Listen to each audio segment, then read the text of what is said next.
In 2011, Libyan dictator Muammar Gaddafi was overthrown, captured, and killed. His regime collapsed. His palaces were looted. His face vanished from every public square. But something else vanished too. An estimated $140 billion in gold, cash, and overseas assets.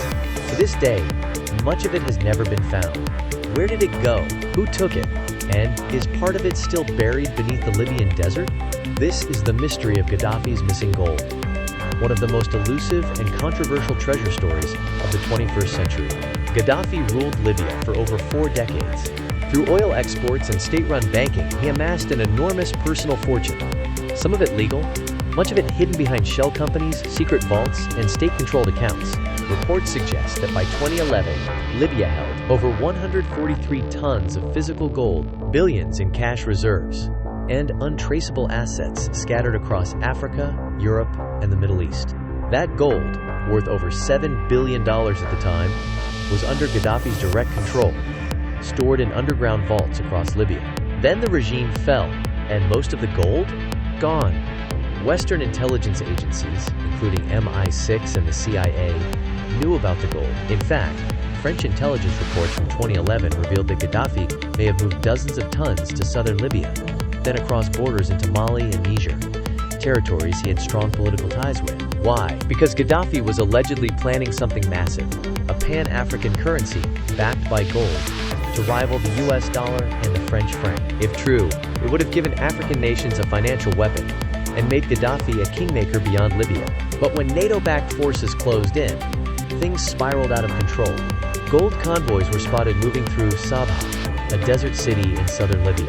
Some say it was flown by private aircraft into West Africa. Others believe Tuareg fighters loyal to Gaddafi helped hide the treasure in caves, desert bunkers, or remote compounds. None of it has been confirmed. To this day, over $30 billion in assets remain unaccounted for, according to the United Nations and Libyan authorities. There are 3 main theories. The gold was buried in Libya's remote southern regions and still lies hidden beneath sand or rock. It was smuggled abroad, possibly exchanged for weapons, safe passage, or held by Gaddafi's allies in Africa. It was quietly absorbed by those who replaced him. In other words, the people who were supposed to recover it may have taken it. Libya's post-Gaddafi governments have been marred by infighting, warlords, and militia control. No comprehensive audit has been done. No serious investigation has reached a conclusion. Some whistleblowers claim to have seen Swiss accounts, Dubai real estate, and Sudanese gold markets connected to Gaddafi's wealth. Others believe portions of the gold are re-entering the global market, melted down, re-stamped, and sold in legal channels. But without receipts, without records, without a body of evidence, the gold is ghosted.